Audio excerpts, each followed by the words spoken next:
avons ainsi prié, nous disons Amen. Nous continuons en tout cas notre sous-thème intitulé Les vêtements pour le ciel. Nous sommes partis du thème général intitulé La préparation pour le ciel.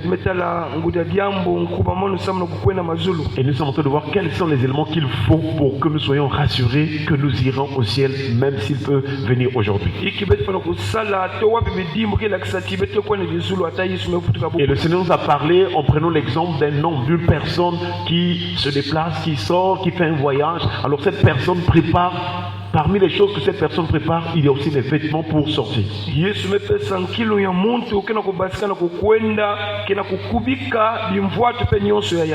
de la même manière que nous savons nous préparer pour faire une sortie terrestre, alors Dieu nous demande aussi de chercher à savoir quels sont les vêtements spirituels pour aller au ciel ou entrer au ciel.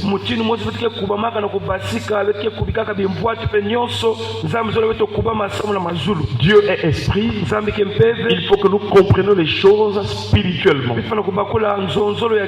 C'est-à-dire dans le langage de Dieu étant esprit.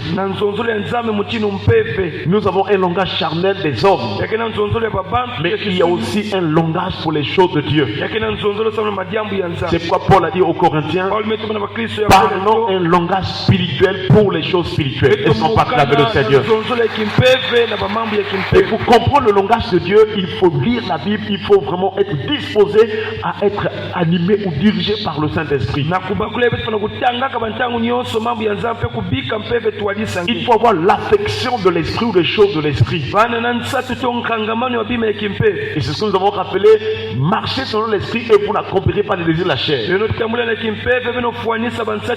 L'affection de l'Esprit, c'est la paix, c'est la vie et la paix. Quels sont donc les vêtements pour le ciel? Beaucoup de gens ont témoigné dans les églises. Ah, Dieu m'a béni, j'ai acheté tel veste ou tel costume. Je n'avais point d'habits, en tout cas Dieu m'a béni, j'ai acheté peut-être une gamme des habits ou de vêtements. Dieu s'intéresse-t-il aux habits physiques ou terrestres? Non. Nous devons nous vêtir de nos habits terrestres, c'est vrai. Mais ce qui intéresse Dieu, ce sont les habits ou bien les vêtements spirituels. C'est pourquoi dans la Bible, il est exhorté que nous puissions laver notre robe ou bien nos robes.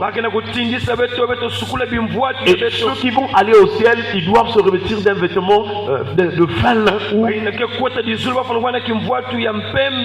Et Jésus donne une parabole dans Matthieu chapitre 22.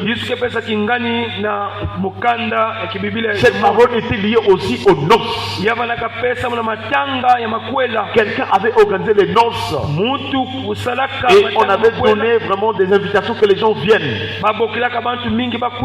Et parmi les convives ou bien les invités aux noces, il y a quelqu'un qui était venu qui n'avait pas revêtu un habit de fête. Est-ce qu'on peut acclamer le Seigneur? Et on lui a dit, toi comment tu as fait pour arriver ici? Tu n'as pas de place ici. Dehors. Et Apocalypse chapitre 21 dit, dehors les chiens, dehors les lâches, dehors tous les menteurs.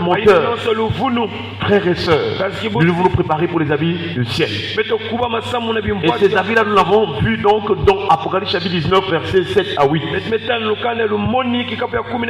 Il est écrit, réjouissons-nous, soyons dans l'allégresse et donnons-lui gloire. Car les noces de l'agneau sont venues.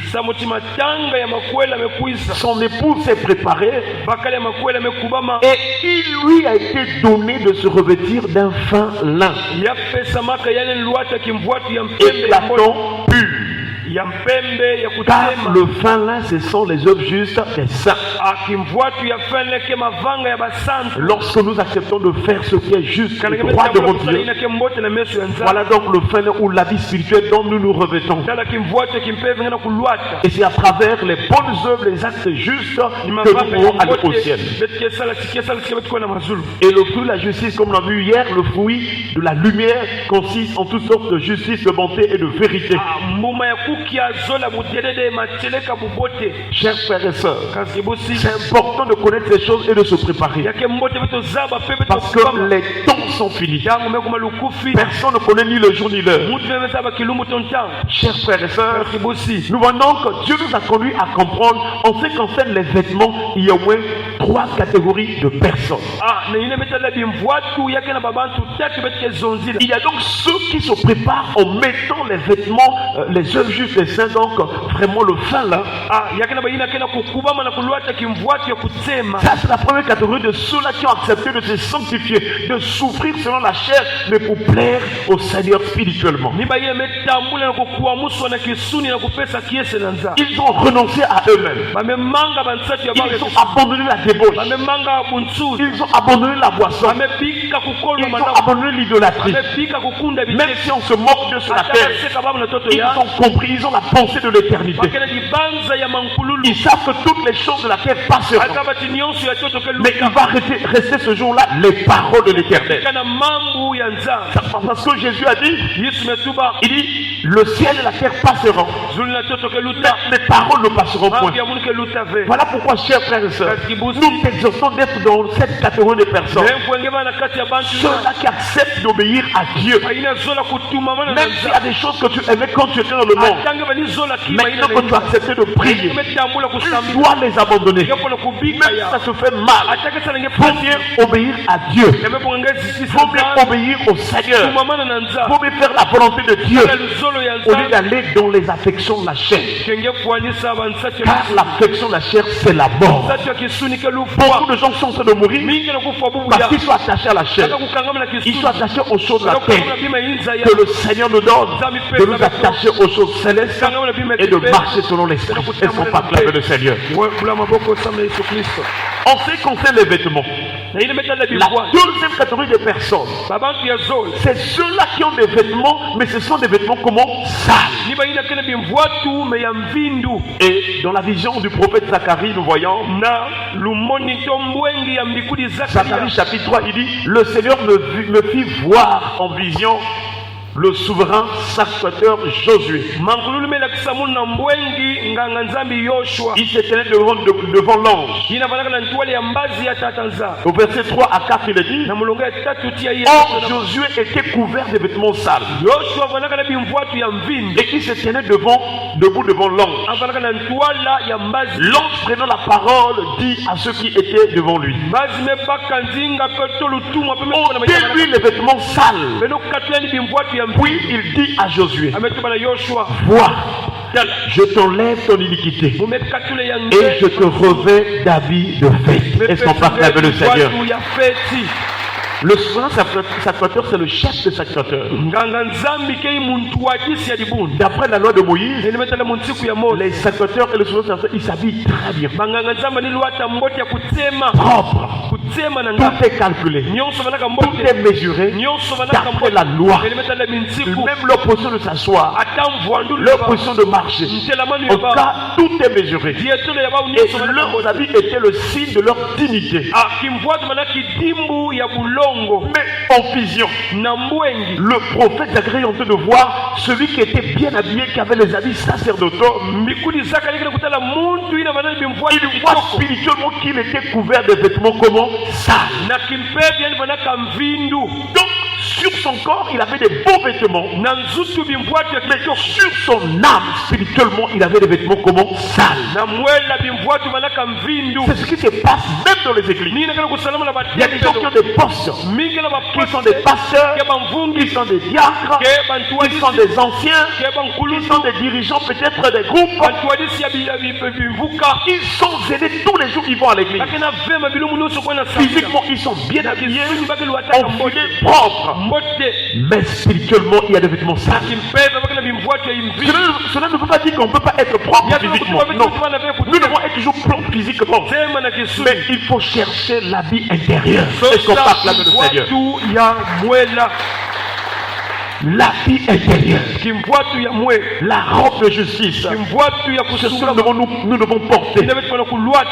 Frères et sœurs, et le souverain serviteur, c'est lui qui avait le mandat de Dieu pour aller dans le lieu très saint, pour porter le péché du peuple, afin que Dieu pardonne. Malheureusement pour lui, il était couvert des vêtements sales. Mais nous disons gloire au Seigneur, parce que à cause de cette situation, l'ange éternel s'est intervenu en ta faveur. Il dit, vois, je t'enlève ton iniquité. Les vêtements sales veut dire tout simplement le péché. Une personne qui pratique le péché volontairement, dans son âme, dans sa vie, elle est couverte des vêtements sales. Nous prions que Dieu te délivre de ce péché-là. Peut-être que tu as une faiblesse. Peut-être que tu insultes les gens. Tu es bouchard. Quand tu ouvres la bouche pour insulter, les gens n'arrivent pas à t'arrêter. Tu as des vêtements sales. Le mensonge, n'en parlons plus. Même quand tu sais que c'est un mensonge, tu mens encore. Tu es couvert de vêtements sales. Le vol, n'en parlons plus. Tu prends quand on demande, mais qui a pris? Qui a pris les jetons? C'est pas moi.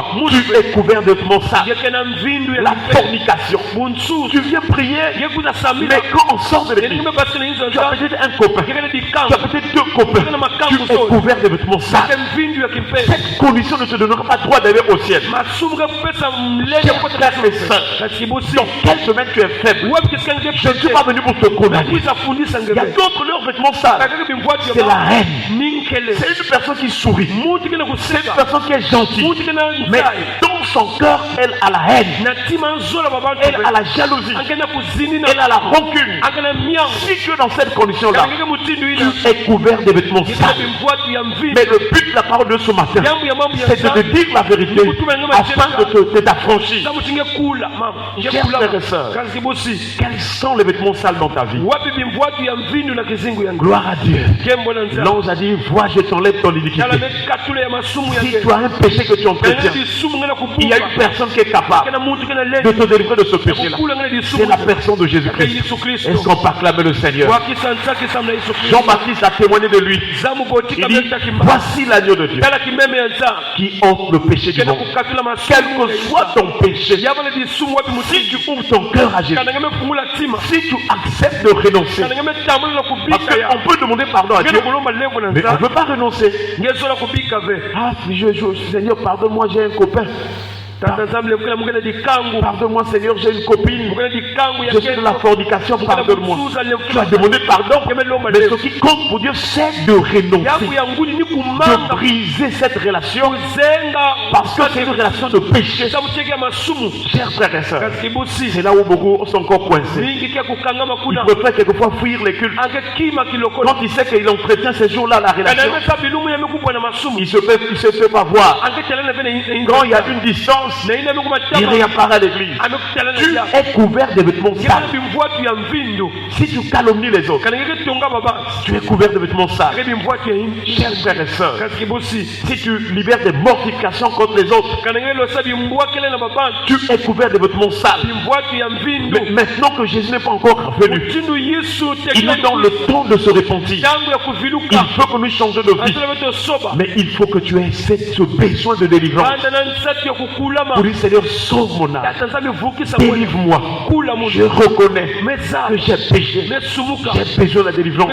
Je veux quitter cette sale vie. S'il te plaît, Seigneur.